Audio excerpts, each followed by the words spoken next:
Here we go. Hello, everybody. Welcome to yet another episode of Harsh. This is episode number 8. I am your host, Chris Myatt Jr., joined with our guest today, Miss Latisha Williams. Latisha, how are you doing? I'm doing fine, Chris. How are you doing? I'm doing all right. Wish Carrie was on here, but things happen. No. So, uh, Next one. So, first question that I always like to start off with everybody is do you have a particular first story as to your first reaction? A first reaction, or when I first started noticing the symptoms, or You could do a bit of both if you'd like. um, I can remember vividly the first day that it actually set in. I was around 19. I just had my first child, Okay. and I was in the process of going back to school. As a former dropout, I was going back to take GED classes. So I was at one of the local technical colleges we have here um, Okay. downtown. It was a summer day. Nothing unusual about the day. The day began really normal. I'd say about maybe around the noontime as class was getting ready to end. I felt symptoms of my cycle coming on or whatever, and it came on extremely heavy, you know, that day. But what made it different with this particular day when it started, it was heavy, and there was just an overwhelming odor that came along with it. So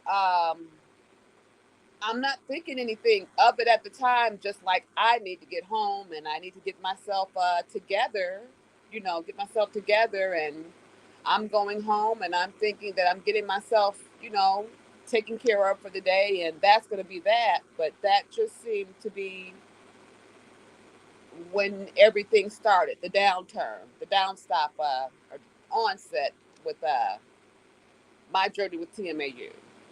Mm, yeah. So, initially, quick question.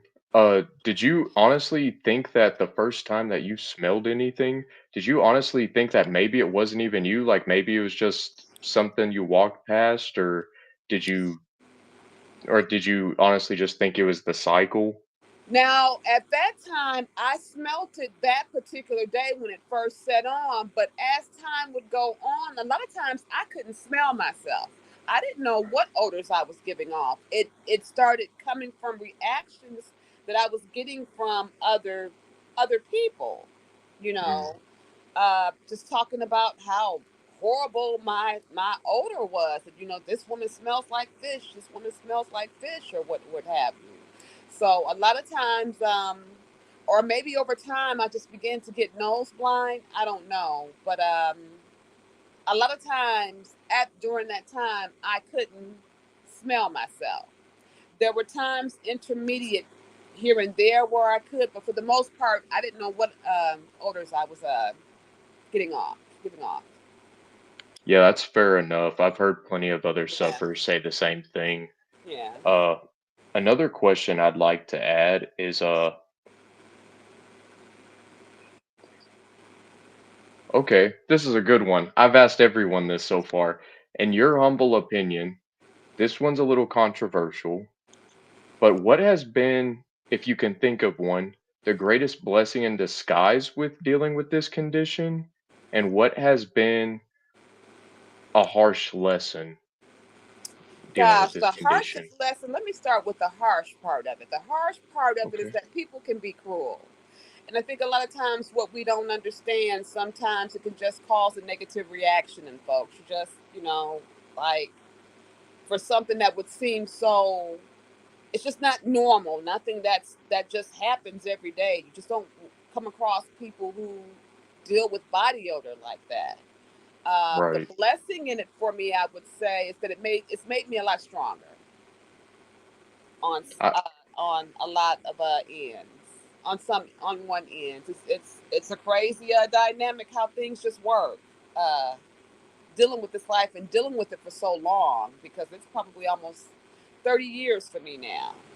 Well, over Oh 30 wow. years I've been dealing with this, so I'm an old head dealing with this. But I would say what doesn't kill you definitely makes you stronger. Oh yeah, I definitely agree with that. Oh, okay. Uh, yeah, I would definitely agree with in terms of you definitely have to learn to become more of an individual when dealing with this because it's really hard to blend in with any crowd or any niche of people. And and even though I'm in a better place with dealing with symptoms now, I still deal with them. I'm in a better place. They never forget. So you're always that person. Yeah, So you always I never feel like I'm a part of a group or anything. I'm always just that person. So and I think it was it was, and you have feelings. No man is an island. So I can't say that, oh, I'm just Miss Superwoman and that it doesn't bother me. Sometimes it does kind of get to me here and there, but at the same time, it is what it is. You don't necessarily always have to want to be a part of the crowd, but sometimes I guess it does. You do long for that, to want to feel connected to people. speaking of people, it ties it right into my next question. How has this condition affected your relationships with people? Um, as I'm getting older, I mean, my family that loves me, or my family and friends that love me, love me. A lot of people, I'm known here in my city, so I'm that woman that smells. So a lot of them, when they see me, they'll treat me like the plague, I guess. But a chosen few, as far as friends and family, to know me is to love me. They love me. I'm Latisha. They know me. So um, it's a delicate balancing act. So um, That just that's good take to it hear. as best as you can. That's good to hear for a lot of sufferers. It's kind of a 75-25 split, you What know. you say, a 75-25 Yeah, split? yeah, a 75-25 split. Like 75% of them, it's like they're kind of a nomad, if you will. The other Right. 25%, they have that good foundation either with friends, family, etc. So, Yeah, and even sometimes with your friends and family, we have our challenges as far as that, trying to get the validation for our symptoms. Because a lot of times, um, I feel like the family doesn't know how to have the conversation with. That's a difficult conversation to have. So I had to learn over the years to kind of put myself in their position, uh, as far as trying to have the conversation. So that's something I had to kind of accept where they were and just kind of had to leave that there.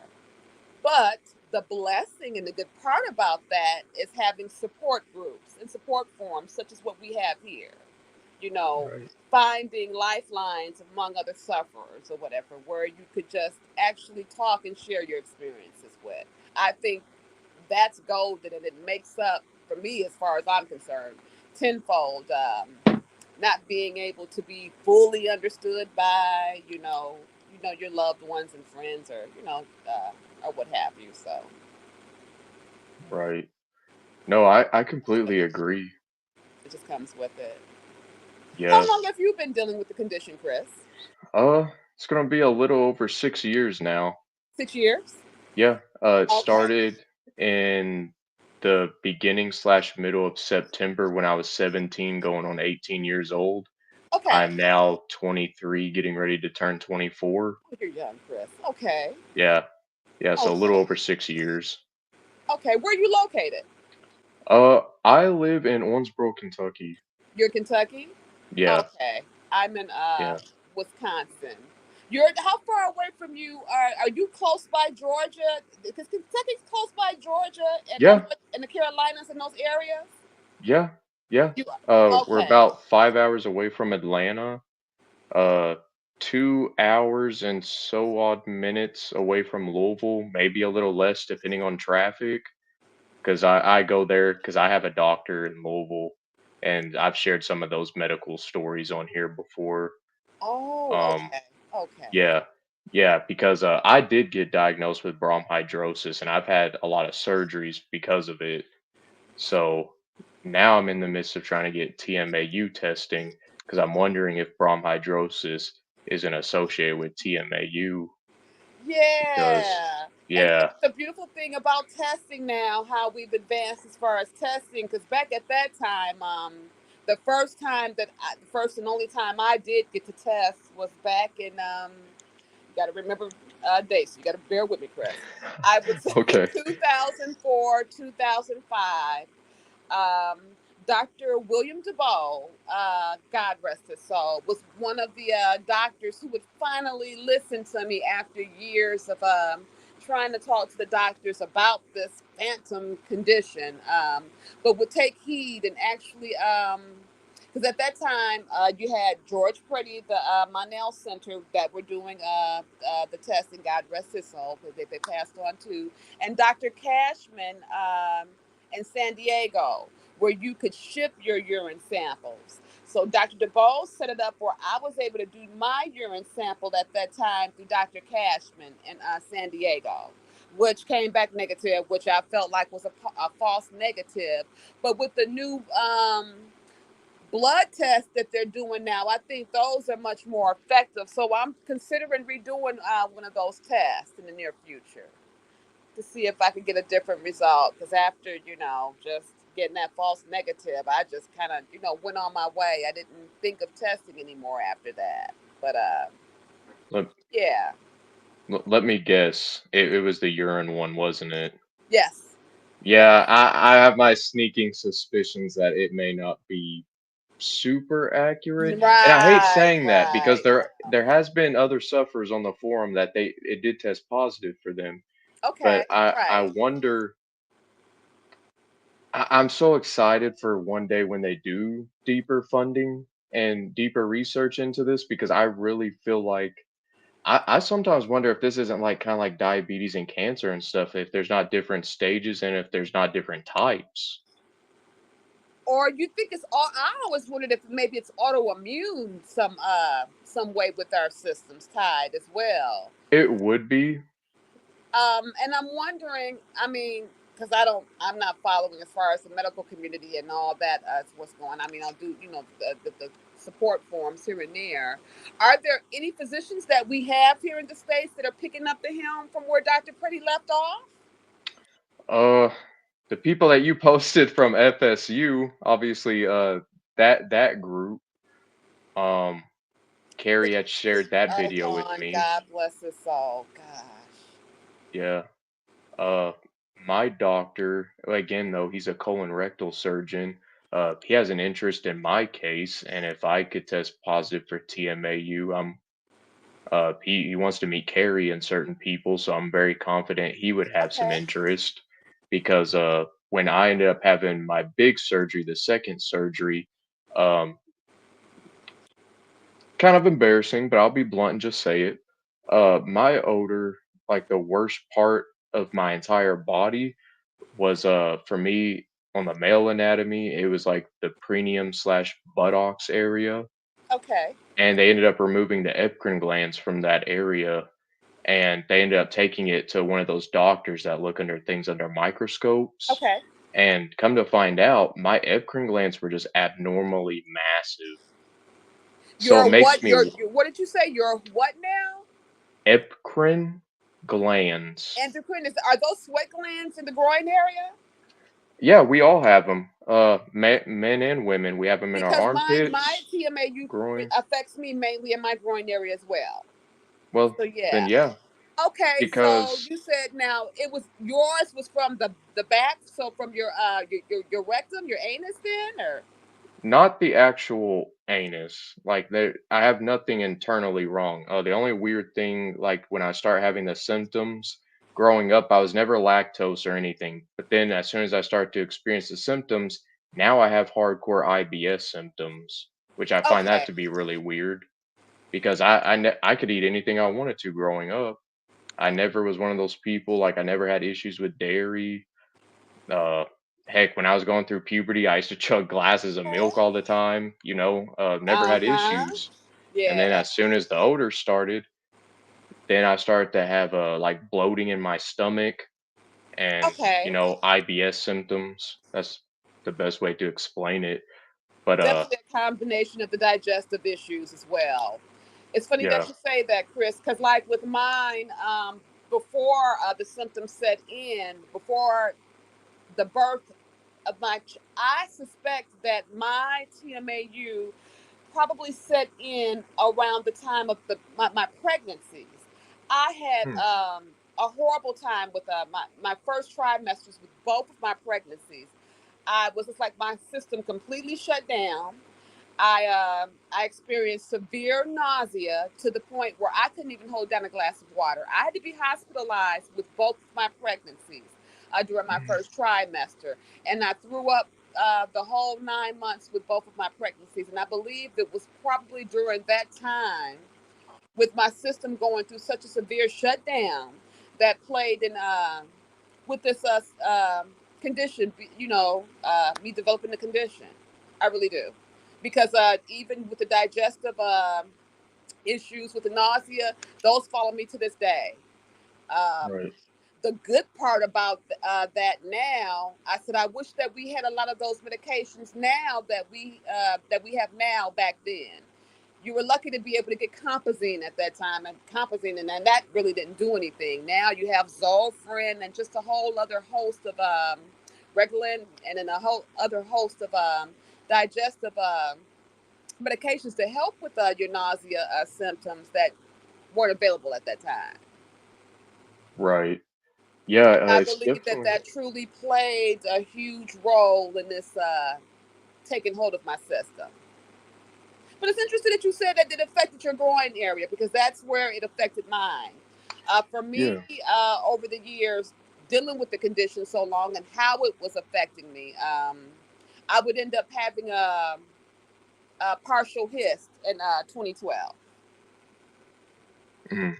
which helped. And I knew going in, after reading a lot of the literature from the past, that some of the former sufferers who had the surgery, had dealt with having the surgery and where it disappeared, and that it came, with it coming back. So I was fairly aware of that, but I just figured at least it would give me a leg up, because that time of the month, after a while, just became a living hell for me.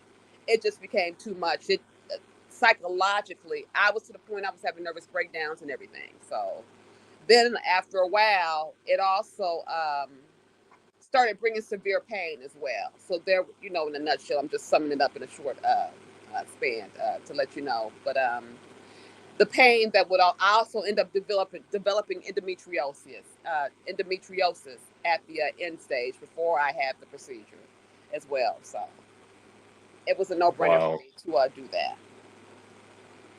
Yeah, that's a whole lot of trauma in a very short amount of time. Yeah. Uh, you're not the only female sufferer I've heard say that something about childbirth, especially in earlier years. Yeah. They feel like they brought on the symptoms, Because I was and fine before that. I could eat whatever I want. I didn't have any issues with eating food, or I just didn't deal with this. Nothing like this. It just like something that just came up out of the blue.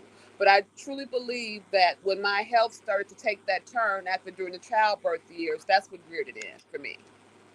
yeah, yeah, definitely. It's definitely strange how the symptoms are also under high stress is when it tends to get a lot worse. Yes, So, stress can affect it. oh Absolutely. yeah, yeah. So that's interesting. To double back to the TMAU testing.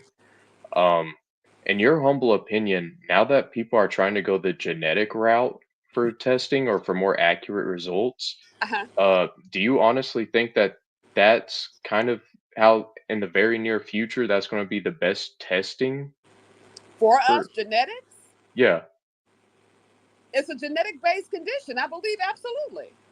It's a yeah, faulty gene. So genetics, why wouldn't we? And that's the yeah, wave of it. That's the wave of it. Um, I don't know why, but just in my personal opinion, I associate Crohn's disease with it, kinda in that play. And just to look at where Crohn's disease has come from, because Crohn's disease literally unknown at one time. But now they have effective treatments for Crohn's disease. I don't think, and I don't know, it's just a weird shot in a ball, I guess. I feel like something as far as if there's any solution that we'll find to the condition, it's maybe something that we might stumble upon. I know everybody had so many high hopes with the one Dr. Hazen, but that seemed to have went under the wayside. I don't know what happened with the research that they were doing with that or what have you. I don't know. I feel like anything that we find as far as remedies, we may just stumble up upon. But I don't feel like it's far away. I feel like we're closer to it than we may think. I think I agree. too, and it'll just take us getting the medical community to give ear to what we say, what we're what we're talking about. So I hope so, and that's why I really hope that other sufferers, such as yourself, and hopefully there'll be many more after this episode, that'll step forward and even talk about some of those heart wrenching stories that we try to push away, like the really tough ones. and what better place than our forums where we're more comfortable, Right, where we know we have these safe spaces to tell our stories. right. Absolutely. Chris, what you're doing with the podcast here, you also got to get Maria Torres on here. I don't know if Kathy and the girls have mentioned her to, with her starting Meebo and everything. She and the Meebo blog and all that. And have you heard of Sandy Gordon from back in the day from the New York chapter? Remember, she did the Uh, prime time interview. Her and Camille. Kathy always tells me about Camille. I'll be Those are some of honest. the old timers. With what you're doing is awesome. If we could get in contact with them and have them on this forum that you have here, this is awesome. That would be really great. I just wanted to throw that in there. Oh, thank you. Uh, Uh, Definitely some that you should look to interview on here. We're gonna see if we can yeah. help you. We can find them, find these folks.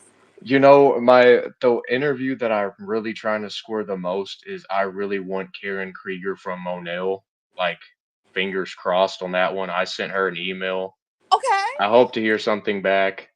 I don't know if I will, but I Oh, we're gonna tried. pray on that one, honey. We're gonna pray in agreement to that. Yes. Yeah, That's awesome. We and still have her. I'm going to see my doctor in like not even a week, and I'm going to ask him if he'd come on the show to talk about the surgery and That would be talk. Yeah, wonderful. yeah. Are you the first and only patient with TMAU that your doctor has treated, or? Well, right now I don't know if I for sure have TMAU. I took the urine test, it came back negative, and that's 700 something dollars down the drain.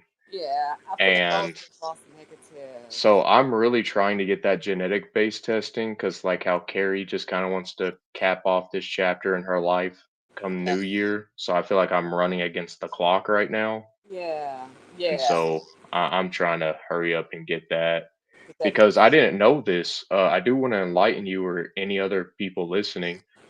If you do ever find a way to see if you have TMAU and it comes back positive, whether it be genetic or that blood testing you were talking Uh about, huh.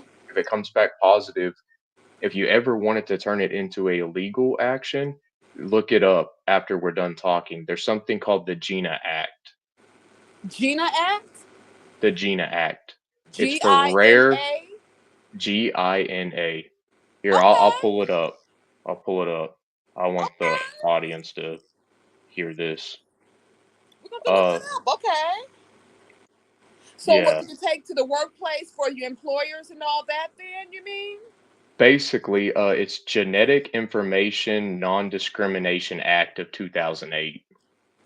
Ah. Yeah, yeah.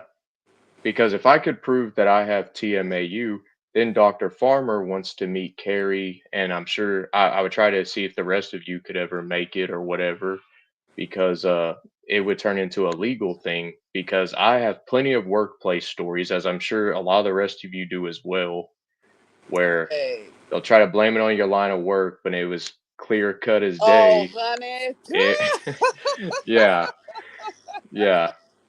We can all share those stories, I tell you. I Well, think we all have our own libraries and man, volumes. Yeah. my goodness, I will tell you. Oh wow, Yeah. Chris. So yeah, I'm Yeah. gonna have to look that up then. Okay, Yeah. that's something to add on. That's an addition to the Disability Act then, because that's all we had to roll on for the longest. Then, okay. Yeah. Yeah, I think if more of us could that's why fingers really crossed that the genetic way is really the more set in stone path for us to take because the urine test I feel like it's really hit or miss. It That's is. why I wonder if the best way of testing positive for it, if it's because everyone that I've ever talked to that tested positive, they did it when it, especially female sufferers, they did it when it was that time of the month. But I'm a guy, so I obviously don't have any Hey, times in my life where, where my right. hormones would be And it really, affects everybody differently, you know? yeah, So it's just that I always say it's yeah, a pyramid mystery because we're all so different. So it's true. It's true. it's most Yeah, definitely something to look into. yeah, yeah. I'm really hopeful towards the future. I did send an email out to the FSU people as well. Okay. Don't know Thank if you I'll so hear much. anything back, So but I can look into that. I'll look into that tonight when I'm at work. Okay. yeah, yeah. And hopefully, is there anything else you would like to tell anyone or talk about how to remain strong, or is there a certain story you'd like to share? Oh, Chris, they're countless. I'm the interviewee and you're the interviewer. So ask you have to coax me along, Chris, 'cause it's been a while since I've done this. So it's like pull up the reins and then get me talking. As you ask me more, I can talk and go more in depth. I um I can talk about the worst point for me. It just like, over the years, I like I said, just going to different doctors. You know, Mhm, I would a lot of the doctors that I would see over the years were pretty much gynecologists because I'm going back and forth. Like I'm having this fish odor. I'm smelling like I'm having these symptoms, and it's over the years just back and forth where they were just they. A lot of times the tests were coming back negative or they were constantly treating me with, antibiotics for bacterial. It was always bacterial vaginosis. You thought that I would have had that stamped on my head. mhm, Vaginosis, would be the line of treatment that they were giving me, but I was still not having any relief. Um, we're talking about countless baths, every type of baths. When it came to douching, and for a while, what was happening? I was overwashing. So sometimes during those processes over the years, I would get sometimes when I would get the infections, it's because I was washing myself into them because, overwashing pretty much or over dushing. I remember the first time I encountered a doctor, it was an African doctor, actually, at a Planned Parenthood I went to one of the clinics years ago, to tell me to stop dushing. You American women dush too much. And I thought she was crazy. I wanted to murder this woman. Like, what? What? Whatever. Over the years, coming down the line, we would learn, she's right. You're taking away all of your good bacteria as well as the bad bacteria. Um, when it comes to the doctors, countless doctors. I've been to over the years some of the what were considered the best gynecologists in the state at that time. And I'm a poor. I'm not anybody that has a super spoon, Chris. So that's money I had to hustle up when I would go to see those particular specialists that I went to see, thinking that that was going to be the grand all be all. These doctors are going to be the ones to help me, only to be disappointed. Getting the same responses and everything as I had with all the doctors past. I wouldn't start seeing any going through the journey. Dr. DeBow, like I said, he was the first doctor that actually took ear to what I was saying, about the testing.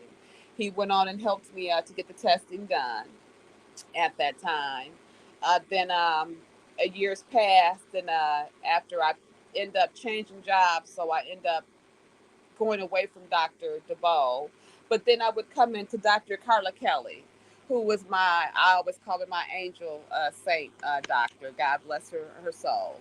Um, her and Dr. Julie Duro, at the Riverside Center at that time. This was back during 2010, 2011, because I stayed in the doctor's office, so they knew me.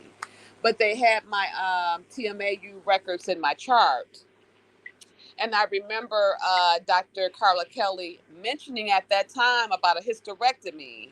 And I remember the first time she, mentioned it to me, I'm like, that's, gosh, that's harsh or whatever. I didn't want to think about going down that route. Um, so, and over the years as well, as ways to try to combat having, because the problem would come is the problem let me back up.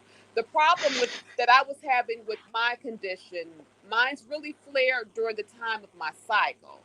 So it's like Hmm. you're always having the odor that's looming around, but it magnified 10 times over when my cycle time came, as you hear a lot of females that deal with the condition talk about. And I noticed this as I started aging too, that played a factor. It started to worsen. So when I started to see Dr. Carla Kelly, I started seeing Dr. Carla Kelly in 2010.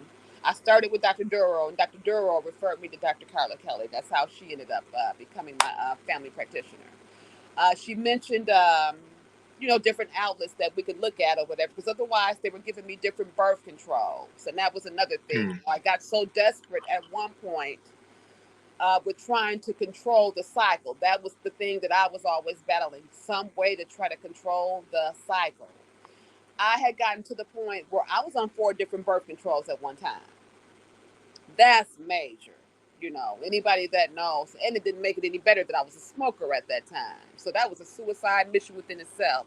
So the fact that I'm still here unscathed, thank God, so far so good from that, is a miracle within itself. That was just a dangerous way to take. But when you desperate, you do desperate things. And for me, just trying to control it, like I said, I was on 4 different birth controls at one time. The doctors didn't know it, but that's just something I knew amongst myself. So when I started seeing Dr. Kyla Kelly, like I said, she put out she was telling me about the hysterectomy or whatever, putting the information out there. So then she also told me about a procedure called an endometrial ablation, which was the first step that I took before having the actual partial hyst. Because when I had the partial hyst, I had my cervix and uterus taken out. But before that, having the actual hyst, I did the endometrial ablation, where they sew up the lining of the uterus, and that procedure stops or lightens your cycle flow. When I had that in 2011, I had it in 2011. It held up good for a year. The beginning of 2012 was when it started to break through. Oh my goodness. Um, I started to have very light cycles. They weren't heavy. And excuse, the conversation, Chris, because I know these are feminine issues, so I know it can be kind of weird and uncomfortable for guys. But hey, I grew up it around, dealt with me, so it is what yeah. it is. But just to the point that the flow was just super light to where I could just have a panty shield. But the pain that started accompanying with it was just intensified, and the magnitude of the odor from that little bit of blood that was coming from my body was just beyond belief. I remember during this time, I'm confident because it was holding up for a while. So I was to the point where I was trying to work 3 jobs, not 2, but 3. And when I tell you, I end up losing 2 of those 3 jobs. I was only able to hold on to one of the jobs once all of this started to come to fruition, with my cycle starting to come back slowly but surely. 2 of the places let me go, but one place I was able to keep, and that's because it was a night shift job. So I wasn't around anybody but residents. I was working in a small group home in our Brookfield area at that time. But once it started breaking through, and it just got to that point, I just remember I was at a point I was just going mad, just at the point of just about to lose my mind. And I just remember I was sitting at my computer one night, and I'm like, God, I just can't take this anymore. I can't deal with this. Something has got to give. And I remember saying to myself that I could deal with having the condition, but I can't deal with having it with the issue of blood. I have to remove that, remove this cup from me. And that was at that point where I decided to go have the hyst, the partial hyst. And I remember Dr. Carla Kelly. She was so loving and so sweet as we were going through the procedure at the time. I remember even before I went to go in and have the surgery, she came in and held my hand and was just letting me know everything was going to be okay. And then when she came to visit me after I'd had the surgery, she just sat and we embraced. And she just wished me well and just hoped that I was okay. No doctor had ever shown me that type of compassion before. And just because of that, I always felt like she was my angel. I remember I always kept in contact with her. I would send her uh, bouquets of flowers just because, because I appreciate everything that, um, her helping me or what have you, because that was really just the turning point for me, you know. Um, and I still, like I said, even and with having the condition, I always knew. I did my research on it before I actually decided to make that move to have, my reproductive organs taken out like that. I still have my ovaries, I just don't have the uterus and cervix or what have you.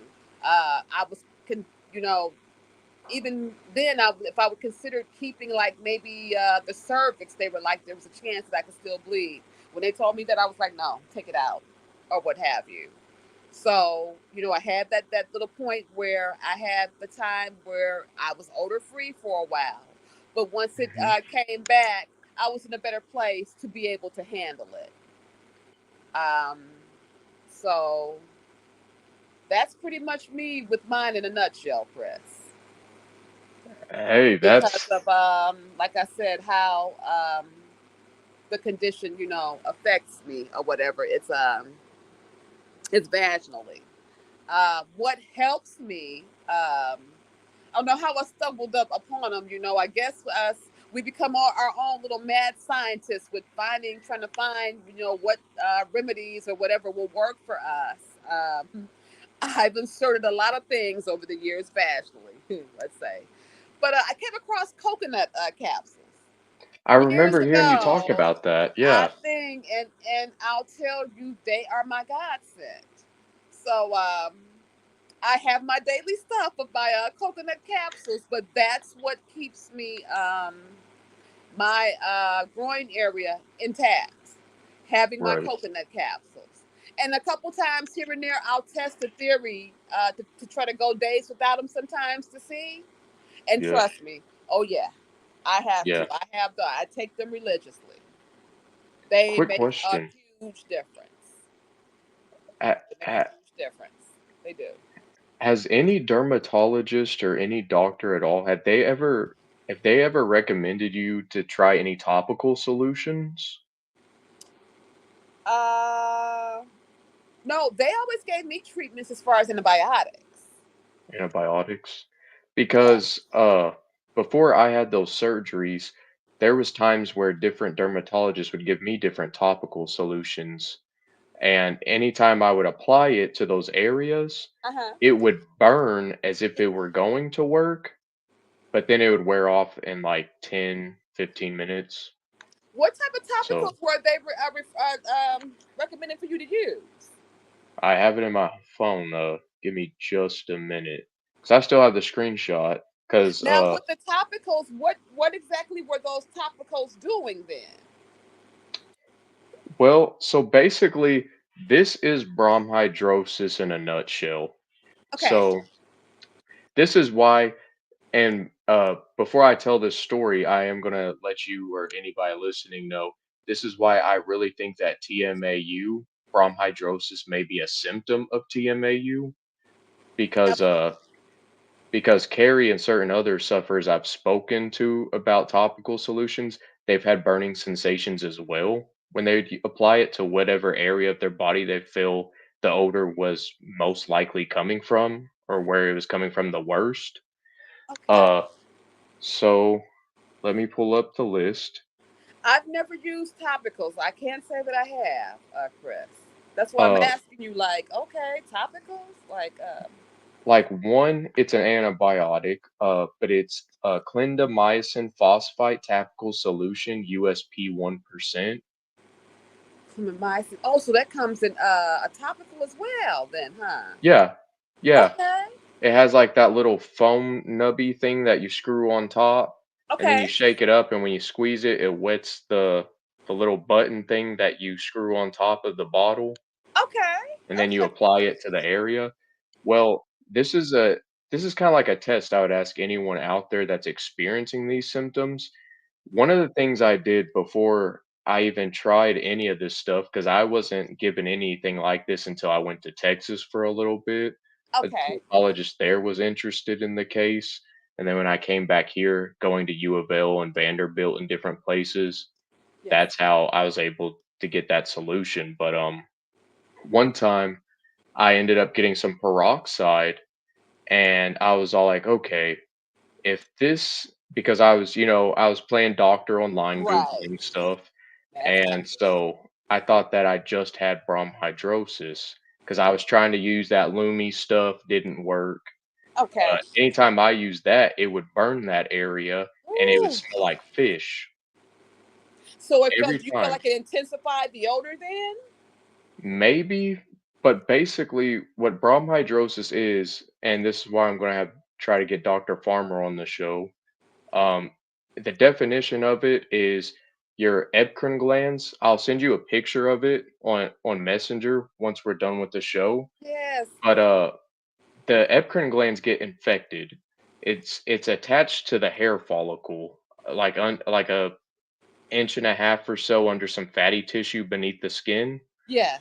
and it ends up when it gets infected, it mixes sweat with the eccrine gland, if I'm Yes. saying that correctly, the one that begins with the E, Ye- and that's what creates the sweat on the surface of our skin. Okay. And when the epcrin gland is infected, it ends up basically it's not breaking down this protein properly, and it mixes with the sweat. Henceforth, the malodorous smell. Okay. And some people with So the hyper right, I forgot how you say it, but they experience hyperhidrosis. hyperhidrosis. They experience excessive sweating as well too. Haven't some of the sufferers also complained about that? I believe over Some time. have. Yes, some have. I actually went to a school with a guy that had hyperhidrosis. Me myself, I do get hot flashes and like nervous sweats, Do but you really? yeah, Oh yeah, wow, that's interesting. yeah. Anytime I'm around a lot of people and stuff, especially because of things that have happened That due to just this sets your medical, anxiety off, huh? Skyrockets. yeah, Yeah. yeah. If I really Stress trust you or if plays I a role really in it too. know you, Stress it's definitely different. plays a role. But yeah, for sure. And it sucks because sometimes I could wake up being all confident as could be that day. But as soon as like more than a handful of people's around, I just that fight or flight kicks in. I'm just Yep. like, yeah, I just kind of need to be away. Mm-mm. So And I hate that. I hate that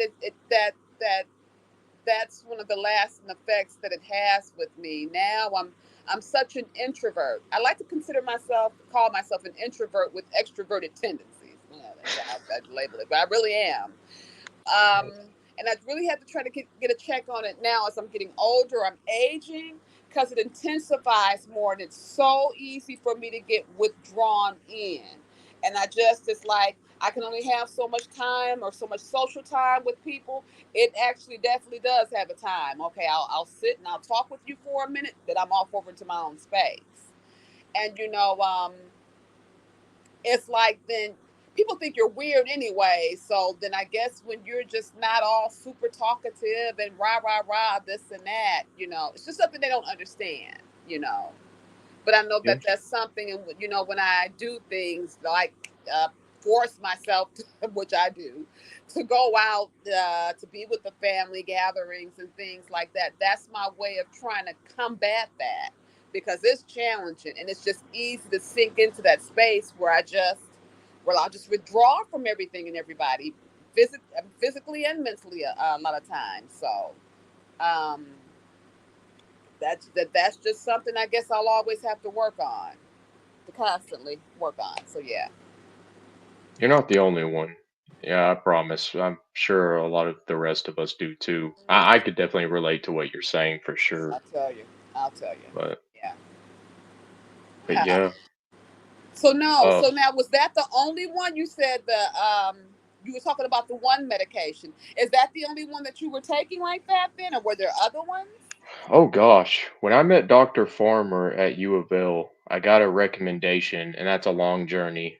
I think I talked about that a few episodes ago with Mm-hmm. Carrie, but I still have the list on my phone. Uh, I remember I gave Dr. Farmer this list. Um, I Been I through a went through, lot.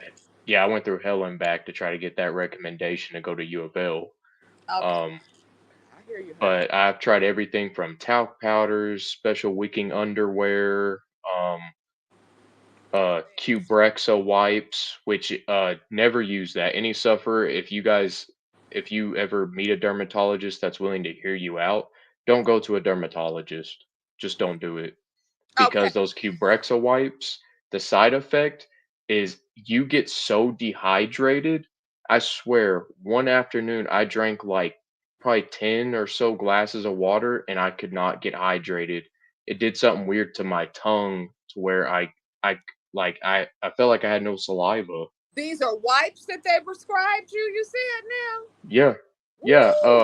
because when you apply these wipes, it's supposed to not sweat in whatever area you apply it to. Okay. And of course, I did it to that area, like the epicrine glands around the rectal and perineum area. Yes. And I'd washed my hands really good. And for whatever reason, I had this terrible dehydration Oh feeling the wow. entire time I took it. So I told him like after like a few days or like a week, I was like, I can't do this. So did you No. notice that did it stop the sweating or? No, because when I'd go to work, I was working at a Target in Georgetown, Texas at the time. Okay. No, it was No. terrible. No, Okay. Yeah. yeah, You get hot and sweaty, boy. That's when you really go through it. I tell you. oh yeah, yeah. Texas heat, that was a bit different, We but had some hot days here too. And then flashing and then going through. Well, once I had the hiss, that took me into pre menopause.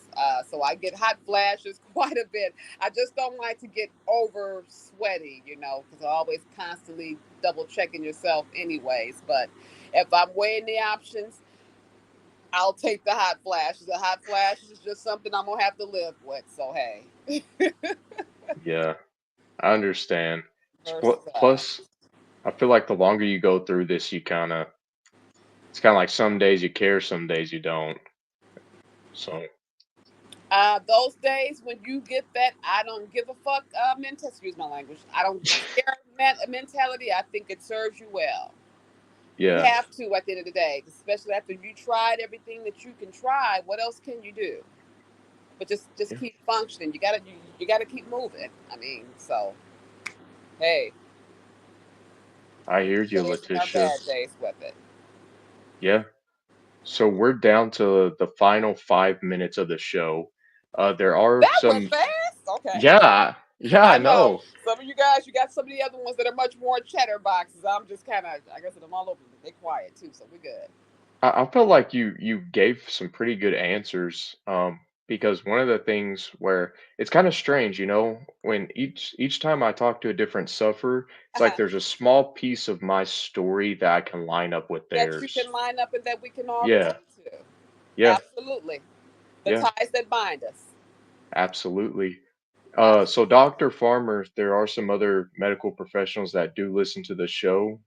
Is there any way any message you'd like to convey? Gosh, just, these. these conditions, these type of conditions, malodorous conditions, they exist. We're proof of it, and our stories aren't too far and few in between, and that there are more of us that are coming out of the woodwork, it seems, or what have you. And we need their ear. We need to be heard. We need their ear to hear us, to hear our cries and our pleas for help of any kind. And the great thing is, over the years now, we've got more information. We have, we got the Mebo blog that Maria's put together, and other resources. It seems like, and just even from going back to from that, back in, from the Mebo standpoint, when Maria was actively handling the charity and all that, that more of the doctors over, like in London, like they had more strides and as far as research than our doctors here in the U.S. And I always wondered, why is that? Chris, you got to get Maria Del Toro on here. We got to see about trying to get Maria on here. Okay. Our resource. She just keeps popping in my mind. Okay. Yeah. If you send me her information, I'll Yeah, I'll most definitely reach out for sure. absolutely, absolutely. But Well, have you got a chance? Have you ever gone onto the Mebo blog to read some of the information that they have there? on Facebook, No, this is just an actual the Mebo blog page that she put together years ago. if you send it to me, I'll Let me scroll on do there. that. Let me do that. Okay. I sure will. Yeah. Got a Yeah. lot of Absolutely. information there. A lot of I remember Cheryl Fields, God rest her soul. Her video sits there from when she was our champion and pioneer, especially when it dealt with a lot of issues dealing with the workplace issues for our sufferers and all that. So it's like us just reaching back from what we had in the past to bring it now. I think it's wonderful what you guys generations are doing. You guys are, if there's any hope, it's like a whole new generation comes forward with a new fire and fuel to just want to push forward towards pushing awareness and helping us to find a cure. And that's wonderful. That's wonderful to see, Chris. Well, thank you. Never Thank you, back in the day Latisha. could I've imagined that we'd be sitting on podcasts and this and that. We've come a long way from our mail-in newsletters we used to get back in the day. Because I initially came into finding out about TMAU. I was working in the hospital. This is back in 1999, 98. And I'd been searching on the computer, as I think a lot of us have, just trying to find out any information I could about what was going on with me. And I came into the National Institute of Rare Diseases. Is that the name of the place? The name of the I believe so. I believe so. I don't know if I'm saying it right. But they were the ones who linked me up at that time to the TMAU, the Trimethylinoria Support Group, which at that time was being run by Sandy Gordon, which I said was the one who did one of the ladies who did the interview on Prime Time. Her and Camille, who did the original Prime Time interview with what was the anchor? Diane Sawyer, I believe it was. But she Yeah. ran that chapter at that time because at that time they would and they were really active in the early 2000s.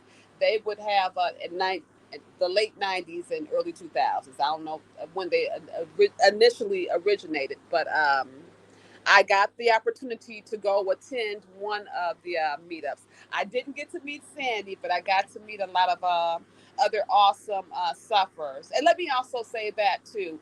And I'm happy that that happened for me at that time in my life, because had I not been able to meet other sufferers like myself, um, and to see that these people, in spite of having this condition, they were still living their lives, raising families, and working and making do best they could. That was good because that gave me a staple to just keep going in spite of. Had I not had that, I don't know where I would be. I'd probably be a hermit someplace, somebody who probably hardly ever left the house, or there's just no telling. So I count that opportunity to be able to see and meet people face to face as a blessing, and all of the other members that I've, people that I've come across through the years. Gotcha. Well, guys, that concludes episode 8.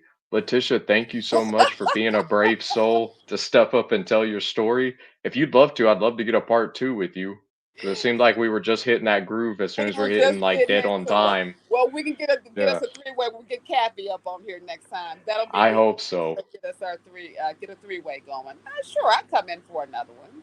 All right, sweet. Well, Okay, this so concludes this episode, and I'll see you guys next time. Goodbye. yes, take care.